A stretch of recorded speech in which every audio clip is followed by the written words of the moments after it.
Episode 10. Not what she signed up for. Juliana walked up and down the dark deck of the ship. Fear gripped her heart, making it hard to think clearly. If I return to the cabin, they'll find me, she thought frantically. I could use my gun, but what good will it do? They'll shoot me first. Dios mío, ayúdame. Where is Sean? He might be dead. The usually calm and collected bureaucrat had never faced this kind of danger. In 9 years of investigating environmental crimes, she rarely went to the field herself. Technicians did the dirty work of collecting and analysing the evidence. Her job was to prepare reports and appear in court to support her findings, without breaking as much as a fingernail. But since transferring to the Criminal Investigations Division, she now lived a much more dangerous life. The CID was working on an unprecedented number of cases, and the recent victories and increased regulatory power created an insidious black market for trafficking toxic material.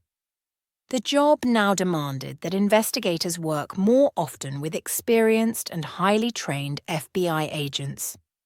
Juliana received some training in the use of hand weapons before signing up for this mission, but she did not have the experience, the avocation, or the constitution to work in such dangerous operations.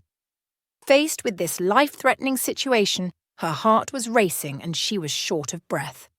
Her forehead was moist, she thought. This is way more than what I signed up for.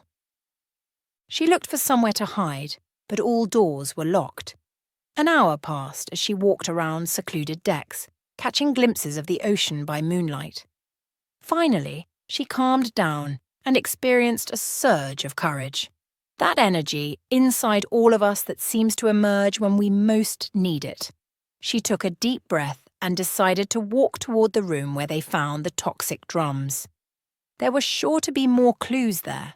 Surprisingly, no one was around, but this time the door was locked. As she tried to open the lock, someone from behind placed a heavy hand on her shoulder. She froze in utter panic. She held her breath and trembled. Turning just slightly, Juliana was relieved when she saw the crewman Sean had said was working for the FBI. I wanted to find Sean, she said. Let's go, we don't have much time, said the man, taking out a master key and opening the door. They walked down the steps and saw the now empty room. All the metal drums filled with toxic waste were gone. Juliana wanted to shout out her thoughts. Now the drums and their irretrievable contents are at the bottom of the ocean, damaging sea life in these pristine waters for years to come. Sea currents will eventually bring the toxic materials to shallower, more populated areas, to kill or poison even more sea life. Instead, she paused and bit her lip. They walked further into the room and saw Sean lying on the floor. Sean, she said, kneeling down and lifting his head. As she touched him, he stirred and mumbled. Are they gone? Yes, she replied. Sean painfully turned over. He saw Juliana kneeling beside him and the FBI agent standing over them holding a gun. We need to get you off this ship now, Mr. Ryan, said the FBI agent. Well, John, we are at sea, many miles from shore and facing freezing temperatures. How do you propose we get off this ship?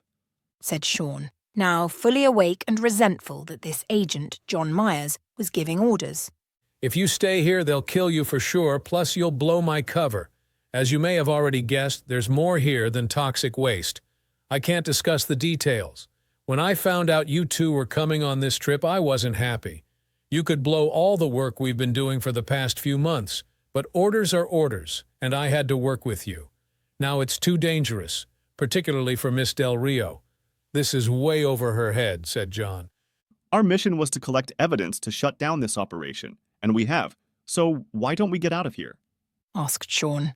I've signaled the Coast Guard and they'll be coming to rescue you, but they can't board this ship or they might create a hostage situation among the passengers. So we need to put you in a lifeboat and the Coast Guard will rendezvous with you later, Myers said calmly. At these temperatures, we won't make it, Myers, and we could help you here, said Sean, as he got up with Juliana's assistance. Come on, Julie, we have work to do, he said as he started going up the steps. Wait right there. said Myers, pointing his gun at them. I can't let you create a hostage situation with all these passengers. You will board the lifeboat and leave the ship immediately. Sean paused and signaled Juliana to keep quiet by tightening his grip on her arm. She waited for Sean to react. Okay, Mr. Myers, take us to the boat, said Sean. They walked up the steps very slowly as Myers followed, holding his gun. Sean looked calm, as if he knew what his next move would be. As they opened the door, his plans were shattered. There, facing them on the other side of the door, were the captain and 2 other crewmen. Good job, Myers. Now, Mr. Ryan, you're no longer welcome on this ship, said the captain. Preston and the others walked the 2 toward one of the lifeboats hanging from the side of the ship. Get in, said one of the men, pointing the gun. Get us some blankets and provisions at least, pleaded Sean. We don't intend for you to survive, said Preston. But as they were lowering the boat, Sean noticed Myers motioning with his head, and Sean's eyes spotted a bag hidden under the seat. They lowered the lifeboat onto the cold, dark ocean and released it without a sound. The 2 dark figures now huddled together, forming a single outline against the bright, starry night. The boat looked smaller and smaller as the ship moved away, leaving them behind, floating helplessly in the vast, unforgiving ocean.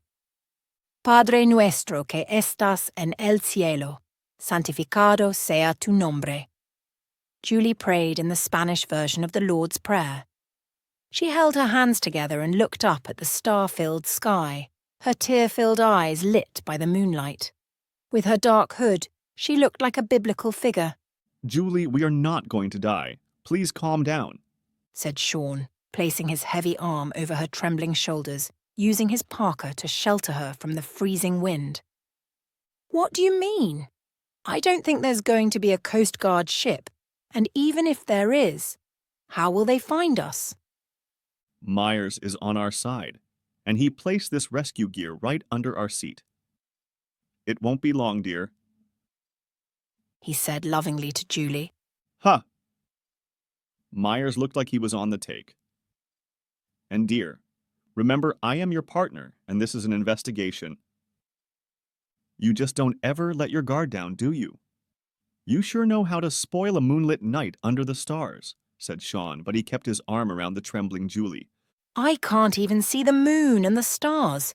My eyes and nose are frozen solid, and I am in the middle of the freaking ocean, waiting for some stupid ship that will never come, wondering who is going to shoot at me or drop radioactive waste on me. And you are thinking of romance. I mean, they pay me a lousy $1,500 a week on this job, and I have to risk my life. For what? The polluters keep polluting, and the lawyers take all the money. She placed her hands on her face, sheltering it from the freezing cold, and wept. A few silent minutes passed. They're only paying me $14.50, said Sean. And I don't know if I'll get a pension.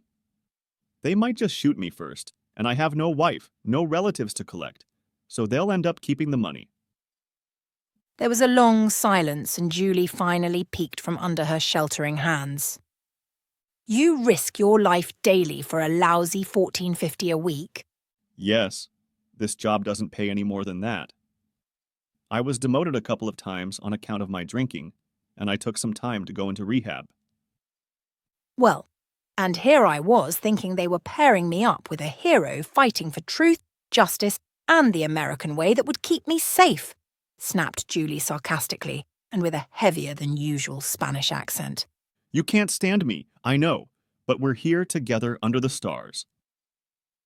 Freezing my butt off, carajo, and for what?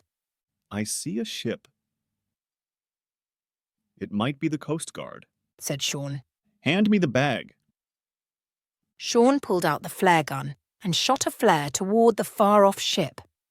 It followed a curved path upward and then down, lighting up the sky like fireworks.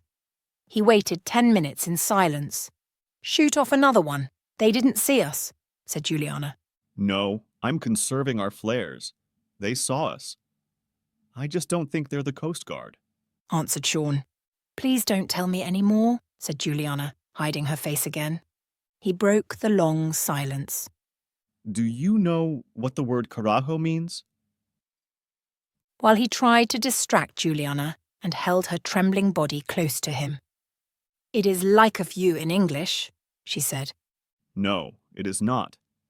The carajo was a platform high on the masts of the Spanish galleons that allowed sailors to see land beyond the horizon. To punish sailors when they fought or were drunk, the captain would send them to the carajo, even during storms. Since then, vaya al carajo is a common phrase in Spanish, sending someone to a bad place. A place that to them must have been like hell. I didn't know that, and you said you barely spoke Spanish, said Julie, almost forgetting where they were. I never said I barely spoke it. I just said I spoke it with an accent and you would laugh, said Sean. Tranquilizate Juliana que todo, ira a salir bien, said Sean in his Spanish-Irish brogue accent while tightening his hold on Julie.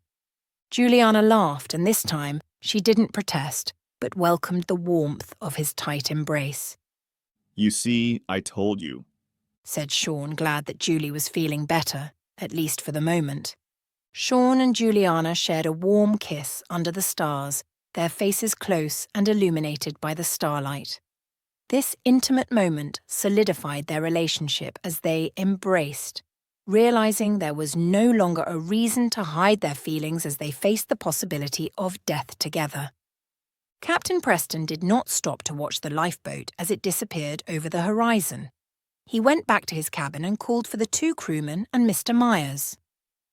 Okay, now that we're rid of the FBI agents, we need to remove any evidence that they were on this ship. Ivanev, go to their cabin and bring all of their gear to me for inspection. And Myers, crewman Smith sustained very extensive injuries while handling the radioactive material. I've told them to never handle the material individually and to keep it in the protective casing. Now he's dead. You will need to dispose of the body so that it is not found. The fishing ship will be here very soon, and I want the agents testing equipment and guns on that ship. Maybe they can use it. I don't want it floating around the ocean. That's all, gentlemen. Carry on and report to me in an hour. Ivanev and his fellow crewmen went to retrieve all of their gear, and Myers walked to the infirmary, where the body of crewman Smith had been placed on the examining table. His burns looked more severe and his eyes were open, staring out into space. He died about an hour ago, said the doctor. I'll take it from here, Doctor. You can wait outside, said Myers. I don't know what's going on here. This man should not have died. Doctor, you did your job. Please make out the death certificate and hand it to me. I'll take over from here. I'll have to call to report his death personally. You will do no such thing, said Myers, pointing a gun at the doctor. You will assist me. Myers had the doctor help him place the body into a black, zippered body bag. He tied a rope around the body and to the handle of the metal box, which contained an object that moved around inside. What's in there? Asked the doctor. The stuff that killed him, so if you know what's good for you, you will not open the box, said Myers. What is it? Asked the doctor. Plutonium. Oh my God. Look, Doc, said Myers, taking out his badge from within this parka and showing it to the doctor. You are witnessing an official investigation. I am an undercover FBI agent, and you can save yourself from jail if you cooperate.